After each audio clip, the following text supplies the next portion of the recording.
mañana que tú nos regalas hoy. Padre, en este tiempo donde quizás muchas personas están desesperadas, están sin rumbo, Padre, en esta mañana con esta canción podemos proclamar que nosotros tenemos un Dios grande como tú, en quien hemos depositado toda nuestra confianza y toda nuestra esperanza. Creemos en Dios Padre, creemos en Dios Hijo y creemos en Dios Espíritu Santo, a quien queremos rendir en esta mañana toda honra, gloria y honor. A ti sea, Señor, toda la alabanza en esta mañana. Bendice a cada persona que ahora mismo está conectada, a cada persona que está afligida y está viendo este servicio, Señor. Que tú hoy levantes esa persona, Señor, que tú renueves sus fuerzas, que hoy todos juntos podamos verte, Señor, y poder alabarte con todo nuestro corazón. Bendice este tiempo, Padre, en el nombre de Jesús. Amén y amén. Buenos días, mis hermanos. Busquemos en nuestras Biblias en el Salmo 96, del 6 al 8. Leemos: alabanza y magnificencia delante de Él, poder y gloria es en su santuario. Tributad a Jehová, oh familias de los pueblos. Dad a Jehová la gloria y el poder. Dad a Jehová la honra recibida a su nombre. Traed ofrendas y venid a sus atrios. Amén.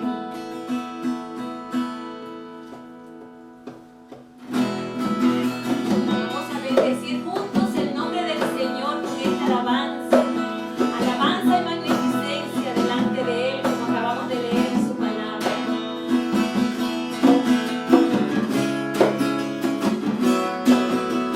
Señor, tú eres digno de alabar. A tu nombre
Y hoy tu pueblo reunido desde diferentes partes, Señor, del mundo, en esta hora la dedicamos para juntos exaltar tu nombre, para darte gracias, Señor, con todo nuestro corazón por ese sacrificio tan grande que hiciste en la cruz por cada uno de nosotros.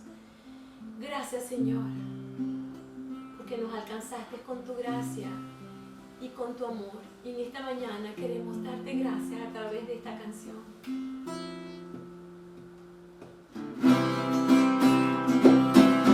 Gracias sublimes.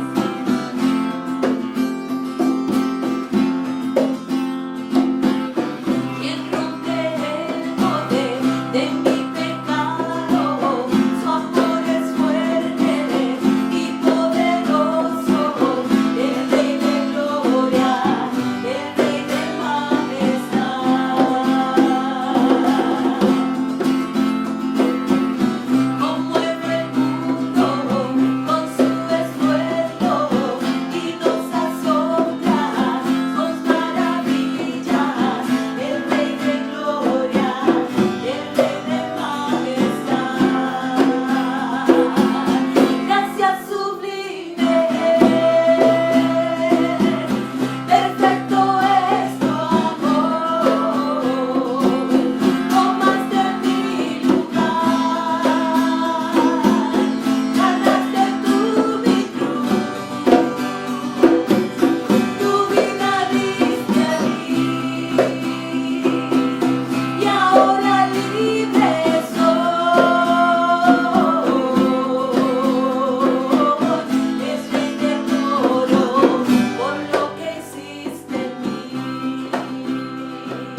ninguno hay como tú, entre los dioses, ni obras que igualen tus obras. Gracias, Señor. No hay nadie como tú, Señor. Por eso en esta mañana te cantamos con todo nuestro corazón. Gracias, Señor.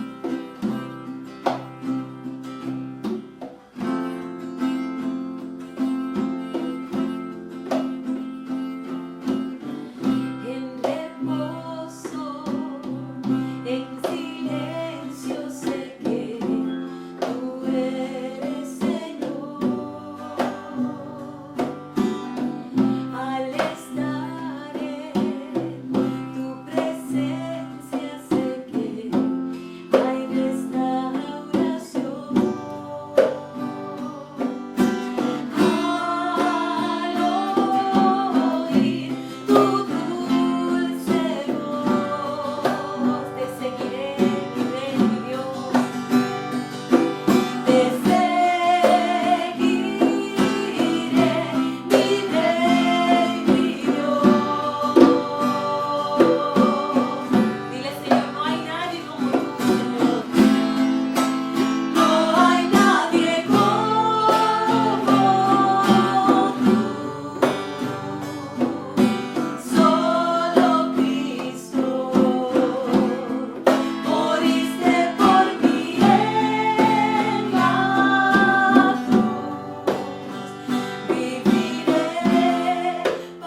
Buenos días, hermanos, Dios les bendiga. Vamos a tener nuestra oración de intercesión por nuestros hermanos de la iglesia. Amén. Bendito Dios y buen Padre Celestial, te damos gracias, Señor, en esta mañana, porque tú eres nuestro Dios, Señor. Tú eres el Dios que nos cuida, nos protege, Señor, nos libra. Tú eres maravilloso en nuestras vidas, Señor. Gracias por todo lo que haces, bendito Dios. En esta hora queremos interceder por nuestros hermanos de la iglesia, Padre Celestial, por los que están enfermos, que tú seas sanándoles, Señor, libertándoles de las enfermedades, Padre Celestial.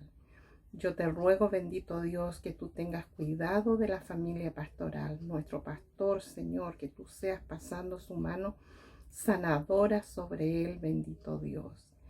Clamamos a ti, Señor, en esta hora, porque solo tú eres el Dios a quien podemos recurrir, Señor. No tenemos a nadie más, solo tú, Señor, quien nos puede dar la confianza, la seguridad y paz en nuestros corazones.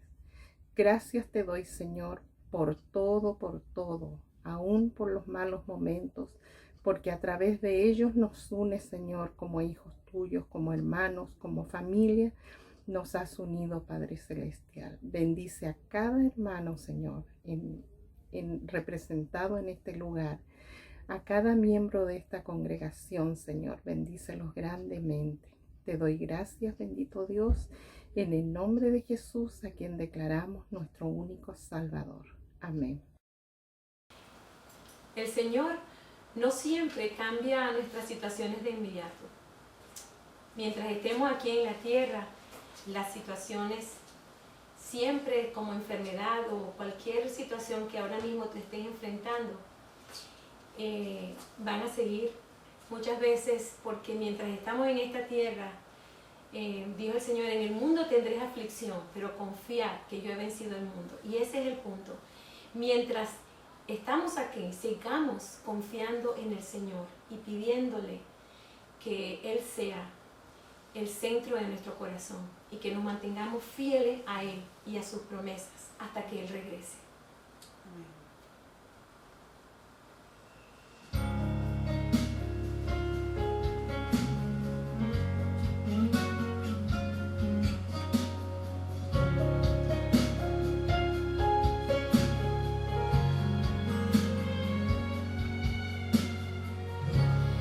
Dame tus ojos, quiero ver, dame tus palabras, quiero hablar, dame tu parecer,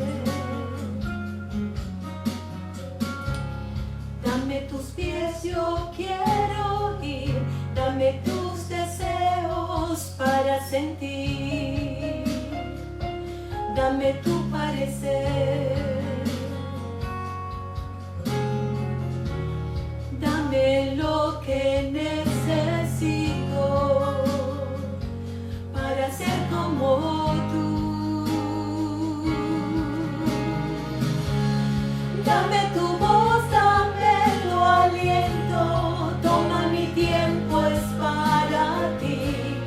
Dame el camino que debo seguir, dame tus sueños, tus anhelos, tus pensamientos, tu sentir, dame tu vida para vivir. Déjame ver lo que tú ves, dame de tu gracia y tu poder, dame tu corazón, Señor. Déjame ver en tu interior para ser cambiado por tu amor. Dame tu corazón, oh Dios. Dame lo que necesito para ser como tú. Dame tu voz, dame tu aliento, toma mi tiempo, es para ti. Dame el camino que debo seguir, dame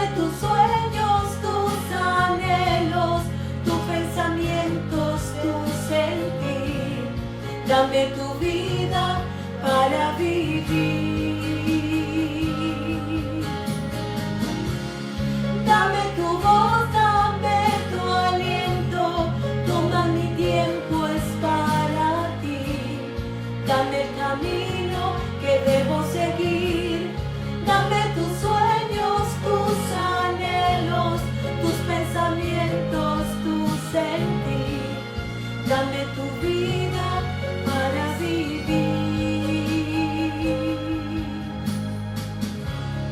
Dame tus ojos, quiero ver.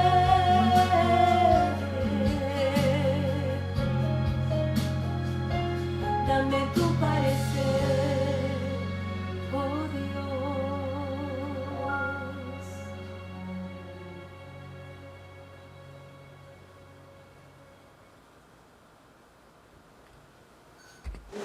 La palabra griega eclesia es de donde proviene la palabra iglesia, significa los llamados afuera.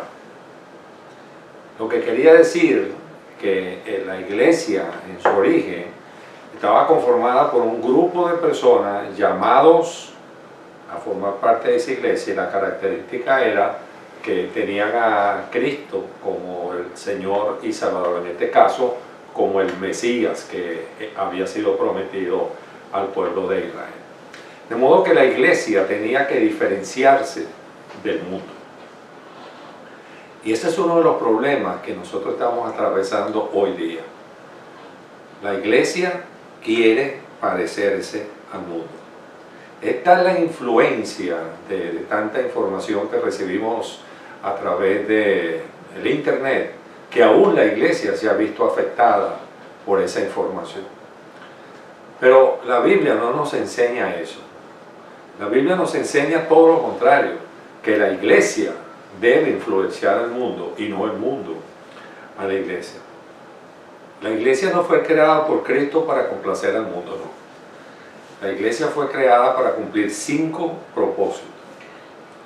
La iglesia no puede aceptar prácticas mundanas en su adoración, porque el primer propósito es el propósito de adorar el nombre del Señor. Es el propósito de tener el compañerismo cristiano, compartir los unos con los otros, orar los unos por los otros, apoyarnos los unos a los otros. Es crecer espiritualmente a través del discipulado continuo. Crecemos, maduramos espiritualmente a través de la iglesia. Está llamada la iglesia a proclamar el nombre de nuestro Señor Jesucristo. Es la función del evangelismo que nosotros debemos cumplir. Y es el lugar donde se pone en servicio Él o los dones que Dios nos ha regalado en su misericordia. Ese es el lugar donde nosotros ponemos en funcionamiento ese don que Él nos ha regalado. Eso es obligatorio, mis queridos amigos y hermanos. Eso es obligatorio, cumplir con esos propósitos que Dios tiene para su iglesia. La iglesia, y esta es la idea central de la predicación, tiene que mantenerse firme en su fe, sin titubear, no importa los ataques que pueda recibir. Mira lo que nos dice Juan en su primera carta, primera de Juan, búscalo por favor. Toma la Biblia y búscalo. Primera de Juan 2, versículos 15 al 17. Primera de Juan, capítulo 2, versos 15 al 17. Voy a leer en la versión de la Reina Valera actualizada del 2015. No amen al mundo, ni las cosas que están en el mundo. Si alguien ama al mundo, el amor del Padre no está en él. Porque todo lo que hay en el mundo, la pasión de la carne, la pasión de los ojos y la arrogancia de la vida, no proviene del Padre, sino del mundo. El mundo pasa y también sus pasiones, pero el que hace la voluntad de Dios permanece para siempre. Bueno, quiero seguir con esta serie de mensajes que hemos titulado El que tiene oídos para oír, que oiga, que es la manera como el Señor termina cada una de las 7 cartas que él envía a la iglesia en el Asia Menor, a través de la visión que tuvo Juan en el Apocalipsis. Esta predicación en particular la he titulado La fe en el sufrimiento. Y entonces vamos a buscar en nuestra Biblia, en Apocalipsis, en el capítulo 2, y vamos a leer los versículos 12 hasta el versículo 17. Apocalipsis 2, 12 al 17. Dice la palabra así en la versión de la Reina Valera actualizada. Versículo 12. Escribe al ángel de la iglesia en Pérgamo: el que tiene la espada aguda de 2 filos dice estas cosas: yo conozco dónde habita, dónde está el trono de Satanás, y retienen mi nombre y no han negado mi fe, aún en los días de Antipas, mi testigo fiel, quien fue muerto entre ustedes, donde mora Satanás. Sin embargo, dice el Señor, tengo unas pocas cosas contra ti, que tienes allí algunos que se adhieren a la doctrina de Balaam, que enseñaba a Balac a poner tropiezo delante de los hijos de Israel, a comer de lo sacrificado a los ídolos y a cometer inmoralidad sexual. Asimismo, tú tienes también a los que se adhieren a la doctrina de los Nicolaitas. Por tanto, arrepiéntete, pues de lo contrario vendré a ti y pelearé contra ellos con la espada de mi boca. El que tiene oído, oiga lo que el Espíritu dice a las iglesias. Al que venciere le daré de comer del maná escondido, y le daré una piedrecita blanca, y en la piedrecita un nombre nuevo escrito, que nadie conoce sino el que lo recibe. Padre, te damos gracias en esta mañana por tu amor, por tu misericordia. Gracias, Padre, por esta oportunidad que me regalas de ser el predicador de tu palabra. Úsela, Padre, como solamente tú lo puedes hacer, que llegue no solamente a los oídos, sino también al corazón de mis hermanos, de los amigos que nos miran. Y Padre, oro porque una persona escuche esta palabra y tu Espíritu Santo le convenza de pecado y que te pueda recibir en el día de hoy como el Señor y el Salvador de su vida. En Cristo Jesús, amén y amén. Bueno, Pérgamo entonces es la tercera iglesia de 7 a la cual el Señor le envía un mensaje. Mensaje que Juan vio en la visión, y el Señor le dice entonces: escribe esta carta al ángel de la iglesia de Pérgamo. Este es el mensaje de aquel que tiene la espada aguda de doble filo. Jesús siempre se identifica empleando una de las frases descriptivas que está en el capítulo 1, en la primera visión que tuvo Juan. Específicamente en nuestro caso en el versículo 16. El versículo 1:16 dice: tenía 7 estrellas en la mano, y una espada aguda de doble filo salía de su boca, y la cara era semejante al sol cuando brilla en todo su esplendor. El Señor dice entonces: el que tiene la espada aguda de doble filo, dice lo siguiente. La espada, esta espada aguda de doble filo, simboliza la Biblia, simboliza la palabra de Dios. Power off. Simboliza la palabra de Dios. Mira lo que nos dice Hebreo 4:12. Porque la palabra de Dios es viva y eficaz, y más penetrante que toda espada de 2 filos. Fíjate, más penetrante que toda espada de 2 filos. Penetra hasta partir el alma y el espíritu, las coyunturas y los tuétanos, y discierne los pensamientos y las intenciones del corazón. Una espada doble filo lo usaban los guerreros, los que iban a la batalla. Una espada que cortaba por ambos lados. Simboliza, como les decía anteriormente, es una representación de la doble capacidad que tiene la palabra de Dios.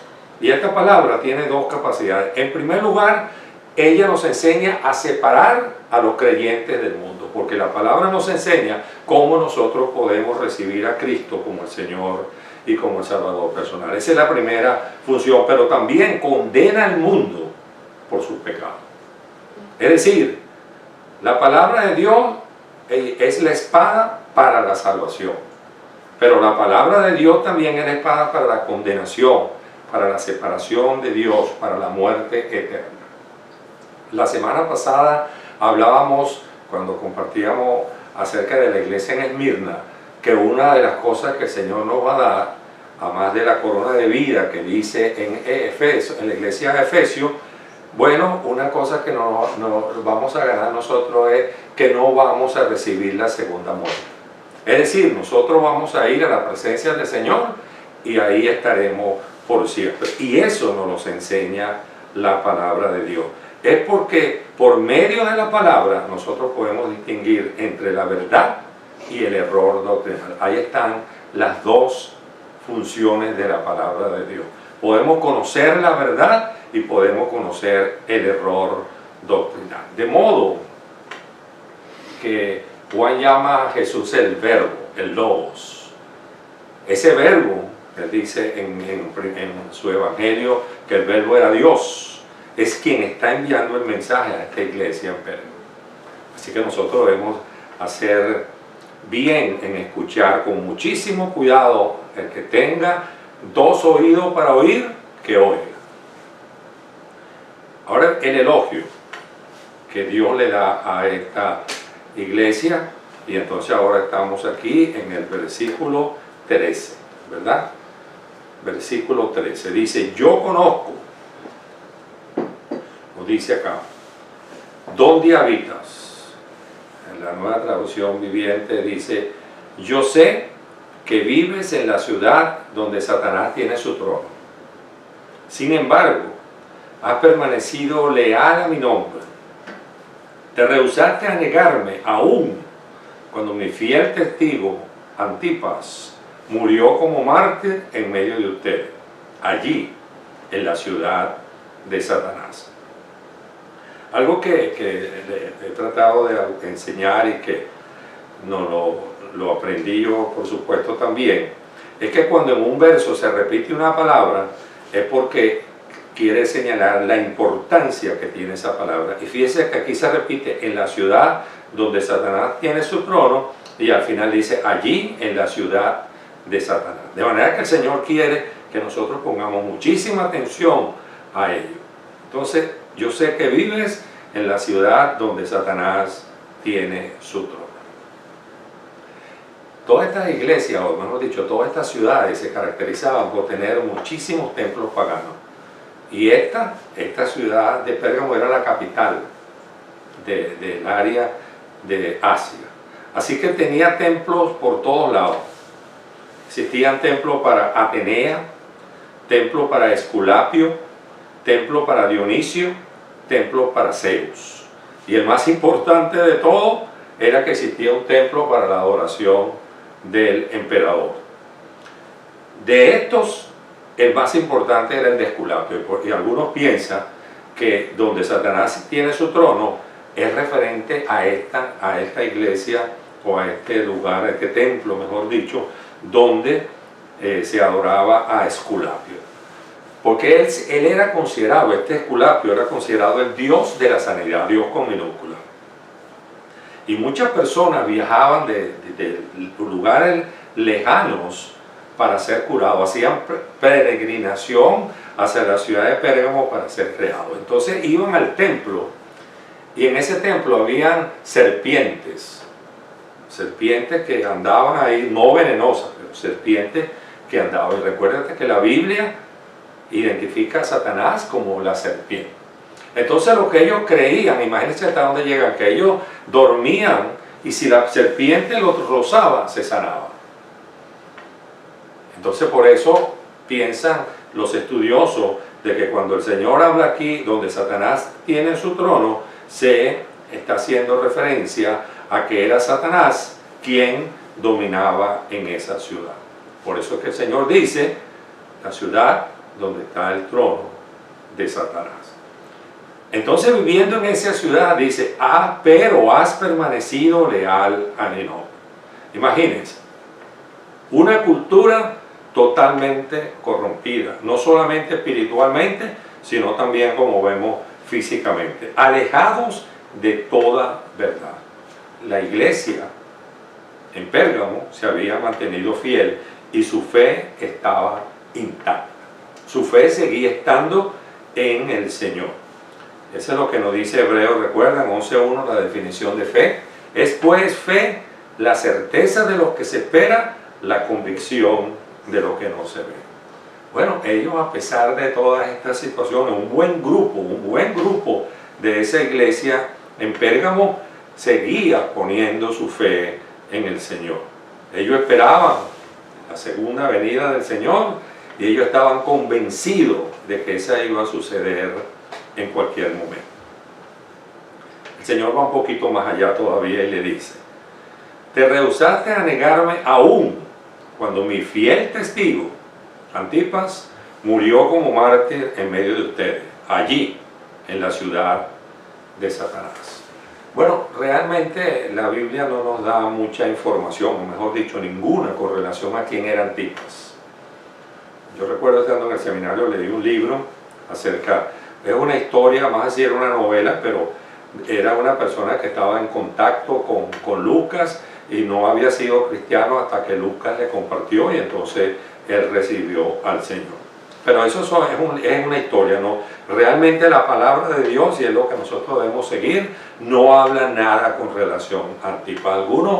Algunos historiadores piensan, y aquí sí pues pienso que pueden tener razón, es que era un líder de la iglesia de Pérgamo que fue tomado preso por predicar la palabra del Señor, fue martirizado, fue torturado y murió.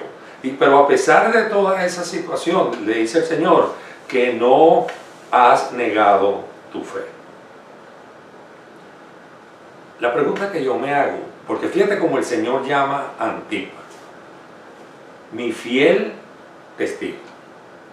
Mi fiel testigo. Esa es la descripción que el Señor hace de Antipas. Entonces la pregunta que yo me hacía es, ¿será nuestra fidelidad a Dios igual a la de Antipas? ¿Me llamaría el Señor a mí mi testigo fiel? ¿Mi fiel testigo? ¿Se mantiene nuestra fe inconmovible a pesar de todo lo que nosotros estamos viviendo en estos momentos? A pesar del coronavirus, a pesar de lo que hemos pasado por ese coronavirus, ¿sigue siendo nuestra fe en el Señor? ¿Sigue nuestra fe intacta? A muchas personas, cristianos, hermanos de la fe, que han perdido su trabajo por esta situación del coronavirus, que han tenido problemas serios económicos para pagar todo lo que tienen que pagar. Pero sigue nuestra fe intacta, sigue nuestra fe firme en el Señor, porque nosotros sabemos en quién hemos creído. Mira, la cultura de nosotros hoy día no se diferencia en nada. Fíjate todos los años que han pasado y la cultura de nosotros sigue siendo la cultura donde el trono de Satanás está. El rey y el príncipe de este mundo es Satanás, y eso nos lo dice Efesios, capítulo 6, versículos 11 y 12. Vestíos de toda la armadura de Dios, para que podáis estar firmes contra las acechanzas del diablo. Porque no tenemos lucha contra sangre y carne, sino contra principados, contra potestades, contra los gobernadores de las tinieblas de este siglo, contra huestes espirituales de maldad en las regiones celestes. Él sigue siendo el príncipe de este mundo. Esta tierra es el trono de Satanás. Pero ¿cómo nosotros podemos confrontar a Satanás? Bueno, mira, en este mismo capítulo 6, versículo 17, dice el Señor: y tomad el yelmo de la salvación, escucha, y la espada del Espíritu, que es la palabra de Dios. La palabra de Dios, la espada de doble filo. Esa es esa palabra, como dice la descripción que vio Juan, que sale de la boca del Señor. Así que esta iglesia, a pesar de todas estas situaciones, a pesar del martirio de Antipas se mantuvo fiel. Pero también tiene un reproche. La semana pasada veíamos que la iglesia en Esmirna no tuvo ningún reproche. La iglesia en Éfeso sí la tuvo. Has dejado tu primer amor, le dice a la iglesia de Éfeso. Aquí le dice, versículos 14 y 15, pero tengo unas cuantas quejas en tu contra, no una, varias. Toleras a alguno de entre ustedes que mantienen la enseñanza de Balaam, quien le enseñó a Balac cómo hacer tropezar al pueblo de Israel. Le enseñó a pecar, incitándolos a comer alimentos ofrecidos a ídolos y a cometer el pecado sexual. Y el 15 nos dice, asimismo, tú también tienes a los que se adhieren a la doctrina de los nicolaitas. A pesar de su fidelidad, tenían fallas graves. La falla era que aceptaban doctrinas falsas en la iglesia. Quizás había muchas personas que no. Y el Señor, fíjense que el Señor, el pecado al cual está haciendo referencia es el hecho de aceptar estas doctrinas falsas en la iglesia, porque ellos sabían que eran falsas, pero la estaban aceptando. Mi pueblo dice que el que calla otorga, de manera que si ellos se quedaban callados porque no les parecía. El problema con estas doctrinas falsas es que esa doctrina pueden desviar aún a los creyentes y apagar la fe que puedan tener. Y por eso es que el Señor les da ese reproche de la falsa doctrina, de la falta enseñanza, porque las doctrinas, como les decían en la predicación antepasada, surgen de la propia iglesia. Y esa doctrina surge por una mala interpretación, una interpretación errónea de las Escrituras.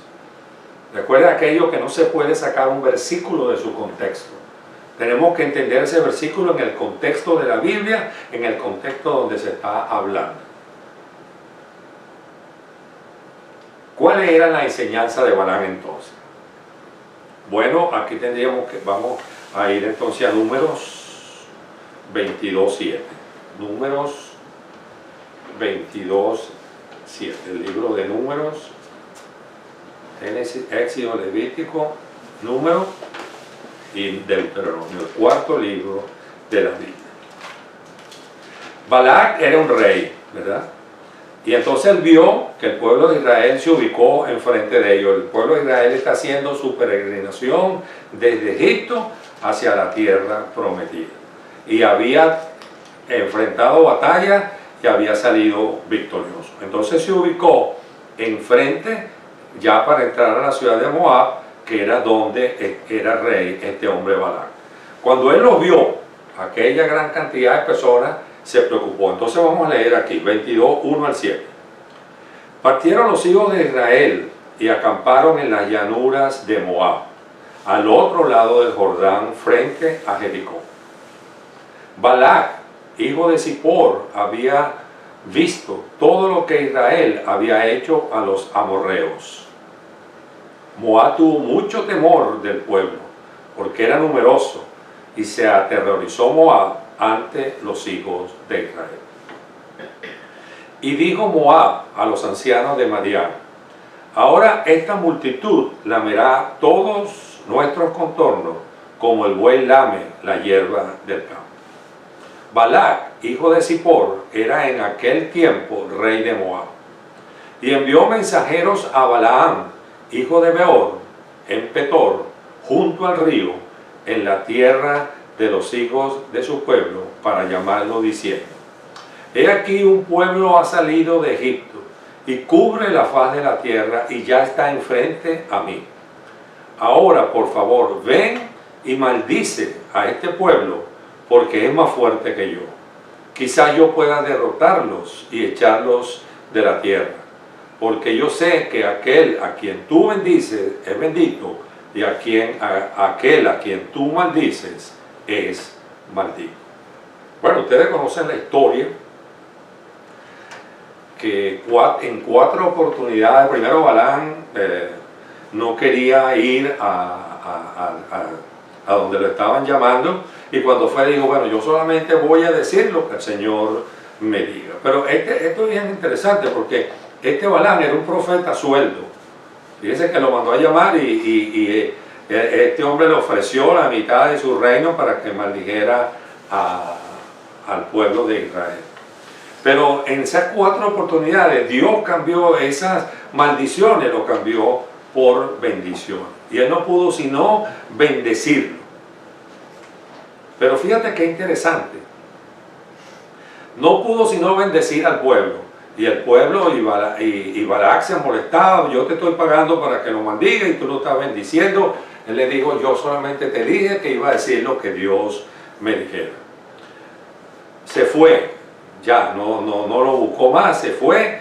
Pero hizo ese Balaam, convenció a Balac, ya no lo voy a bendecir, pero logró que se contaminara el pueblo, que se uniera a las personas de Moab. Miren lo que dice en Número 25, 1 al 3, que es cuando está culminando esta historia. Mientras los israelitas acampaban en la arboleda de acacias, algunos hombres se contaminaron al tener relaciones sexuales con las mujeres moabitas del lugar. Estas mujeres los invitaron a los sacrificios a sus dioses. Así que los israelitas festejaron con ellas y rindieron culto a los dioses de Moab. De ese modo, Israel se unió al culto de Baal de Peor, lo cual encendió el enojo del Señor contra su pueblo y hubo una mortandad tremenda.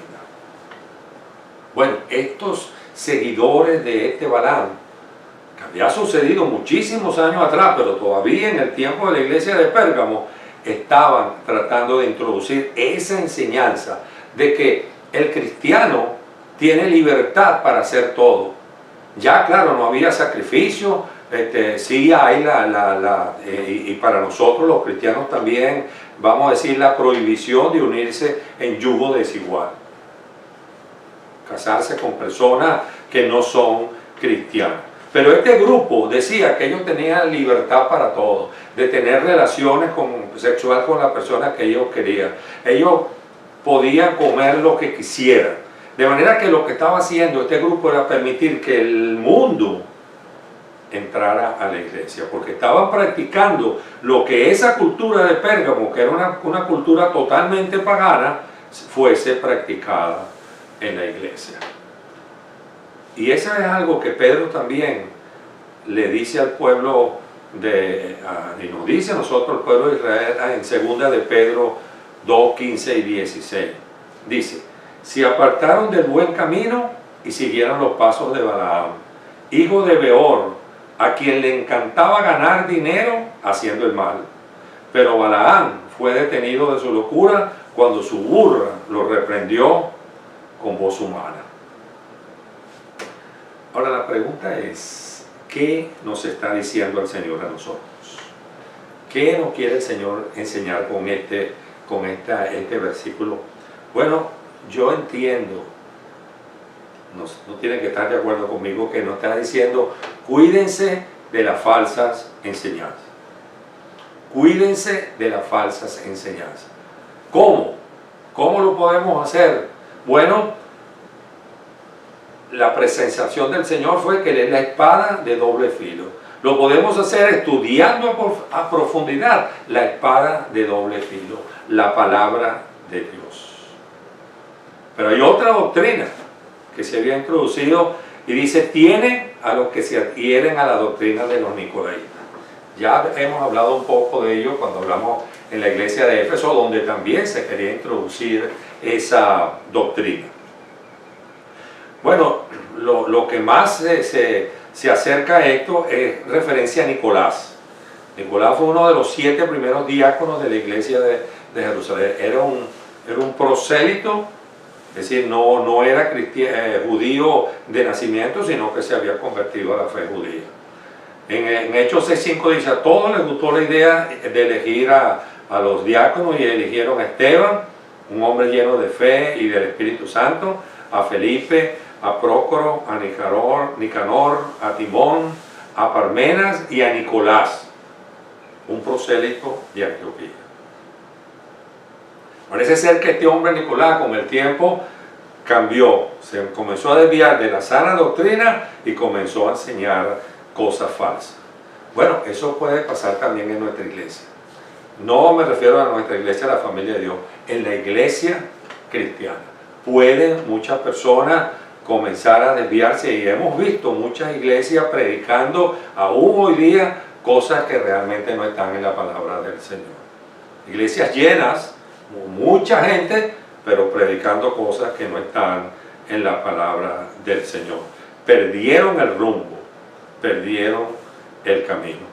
Pero qué interesante, ¿no? Si se arrepienten, quiere decir que entonces Dios los perdona y los restaura. El problema, repito, de la iglesia estaba en que toleraba, es lo que le dice el Señor, tales enseñanzas. La iglesia tiene que oponerse a cualquier enseñanza que esté en contra de la palabra de Dios. Y esa fue la queja del Señor. Vamos al verso 16 y hablamos ahora de la exhortación que el Señor le hizo.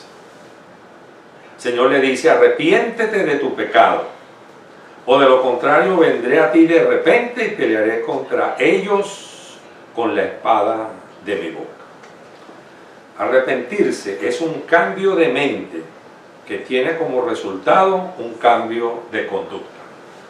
Un cambio de mente que tiene como resultado un cambio de conducta. Es un giro de 180 grados.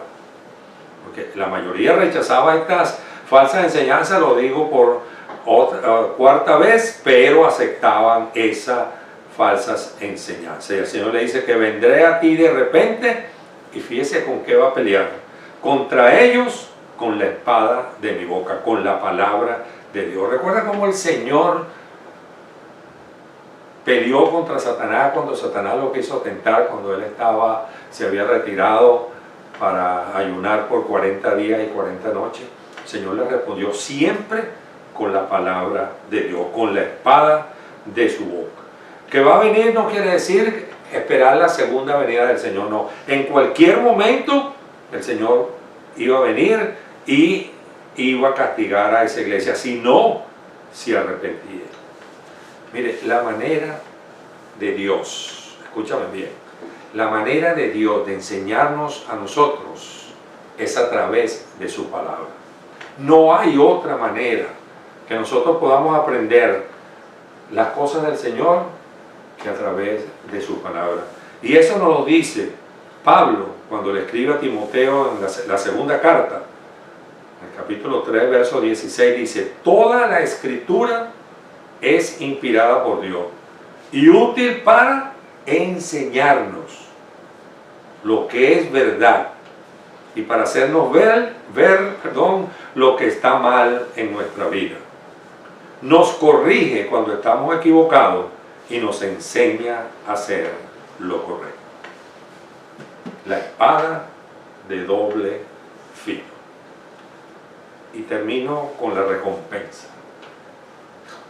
Dios recompensa a esta iglesia, le dice, el que tiene oído, oiga lo que el Espíritu dice a las iglesias.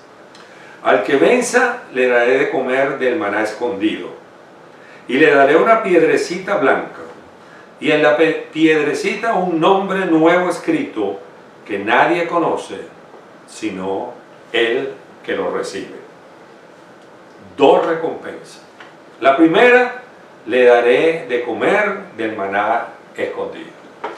¿Qué era el maná? Usted lo recuerda, el pan de Dios. Cuando el pueblo de Israel iba en su peregrinación, comenzaron a quejarse, oye, que nos hubiésemos quedado allá en Egipto, allá teníamos pescado, allá comíamos bien, éramos esclavos, pero comíamos bien. Y entonces el Señor le mandó el maná. La comida que Dios dio para alimentar físicamente a los israelitas, para darle la energía que necesitaban. Ellos tenían que recolectarla día a día y el día de reposo recolectar doble cantidad antes del día de reposo para que entonces pudieran hacer. Pero aquí dice, al que venza le daré de comer del maná escondido. Bueno, ese maná escondido, escúchame, es el Señor Jesucristo, el pan de vida. Ese maná que nos está prometiendo los que venzamos es al Señor Jesucristo. Juan, el Evangelio de Juan, capítulo 6, versos 48 al 51 dice: sí, yo soy el pan de vida. Sus antepasados comieron maná en el desierto, pero todos murieron. Sin embargo, el que coma del pan del cielo nunca morirá. Yo soy el pan vivo que descendió del cielo. Todo el que coma de este pan vivirá para siempre. Y este pan que ofreceré para que el mundo viva es mi carne. Al que venciere, Dios le dará la vida eterna al lado de su Padre Celestial. Esa es la primera promesa que Dios le da a esta iglesia en Pérgamo, y también nos las da a nosotros. La segunda recompensa dice: le daré una piedrecita blanca. Dice MacArthur: ha habido mucha especulación acerca de lo que simboliza esa piedrecita blanca. Y quizás, escúchame, quizás la más, vamos a llamarla exacta de acuerdo a la cultura de Pérgamo, era que existían unos juegos deportivos que se llamaban hípmicos. Como hablábamos la semana pasada, participaban estas ciudades en esos juegos.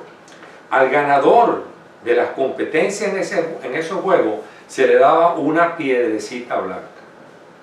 Esa piedrecita blanca era el boleto de entrada a la fiesta que se hacía luego que terminaban los juegos. Se hacía una fiesta para homenajear a los ganadores, y con esa piedrecita blanca ellos podían entrar al lugar donde se hacía la recepción. Bueno, esta piedrecita que Dios nos va a dar al que venciere simboliza nuestra entrada al cielo y el disfrute de todo lo que existe en el cielo, incluyendo las bodas del Cordero. Mira lo que dice MacArthur: Cristo promete a los vencedores entrada a la celebración en el cielo por la victoria eterna. Él nos garantiza la entrada al cielo, y eso es lo que simboliza esa piedrecita blanca. Deuteronomio 29:29. Bueno, perdón, en la piedrecita hay un nombre nuevo escrito que nadie conoce sino el que lo recibe. Bueno, eso no tiene explicación porque le dio la piedra y tiene un nombre, pero el único que sabe ese nombre es la persona que lo recibió. A lo mejor yo me llamo Rafael, allá me voy a llamar otra cosa. El Señor me va a poner otro nombre más a la piedrecita y yo voy a entrar con otro nombre. Tendremos que esperar a llegar al cielo para saber cuál fue el nombre que va a estar escrito ahí para ti. Así que si te quieres saberlo, eres curioso, bueno, vete antes para el cielo para que entonces sepa cuál es tu nombre. Y lo que te iba a leer en Deuteronomio 29:29 dice: el Señor nuestro Dios tiene secretos que nadie conoce. No se nos pedirá cuenta de ellos. Sin embargo, nosotros y nuestros hijos somos responsables por siempre de todo lo que se nos ha revelado en su palabra, a fin de que obedezcamos todas las condiciones de estas instrucciones, agrego, que se encuentran en la palabra del Señor. Así que hablamos, mis queridos amigos, mis queridos hermanos, acerca de la iglesia que tuvo fe en el sufrimiento, la iglesia de Pérgamo, que a pesar de todos los obstáculos que presentó, mantuvo su fe aún a la muerte de uno de sus líderes, como era Epafras. Ciertamente toleraba enseñanzas falsas, las de Balaam, las de los Nicolaitas, pero el Señor le dice que se arrepiente, y al que venciere le va a dar el pan de vida, que es la vida eterna, Cristo nuestro Señor, y una piedrecita blanca para celebrar la victoria. Y termino con Gálatas 6:9. No nos cansemos pues de hacer el bien, porque a su tiempo segaremos si no desmayamos. Que el Señor los bendiga.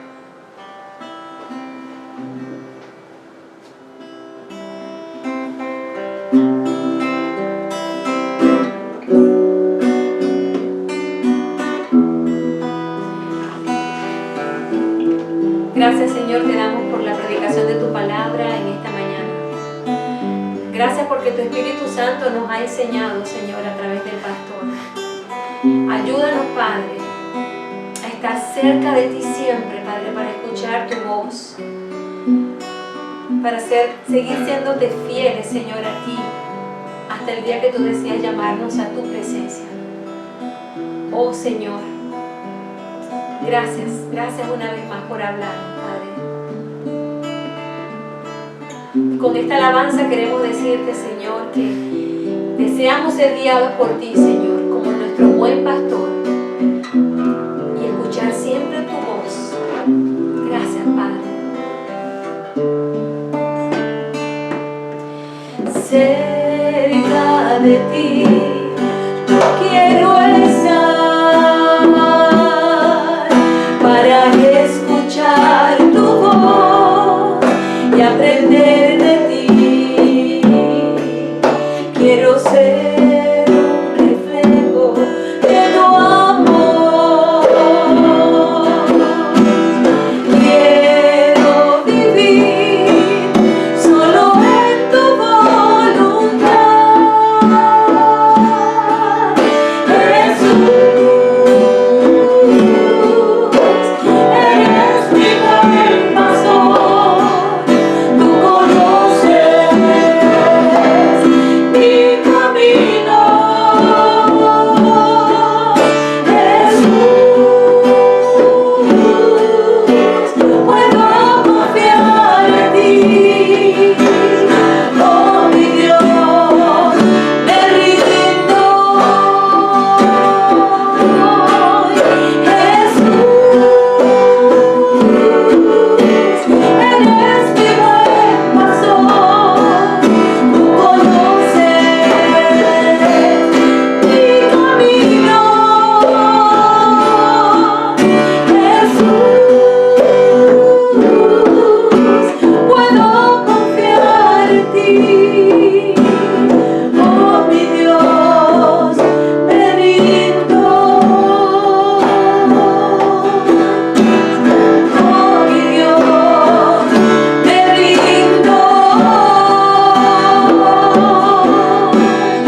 Oh, mi Dios, me rindo.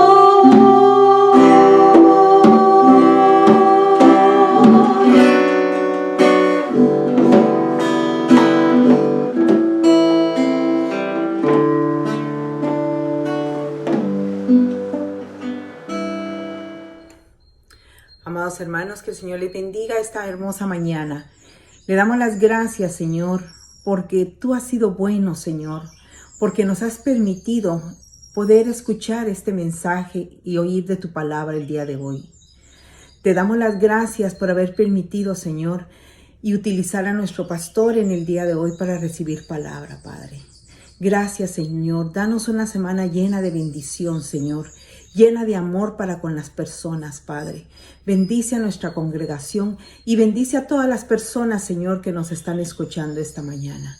Te lo pido, Padre, en tu Hijo amado, Señor, que cubras a cada una de las personas necesitadas, Señor, a cada persona que en este momento, Señor, se encuentra con la aflicción de esta enfermedad. Te pedimos que les des paz, pero sobre todo, Señor, danos ese amor del tuyo, Señor, para poderlo transmitir a otras personas. Gracias, Padre Celestial. Amén.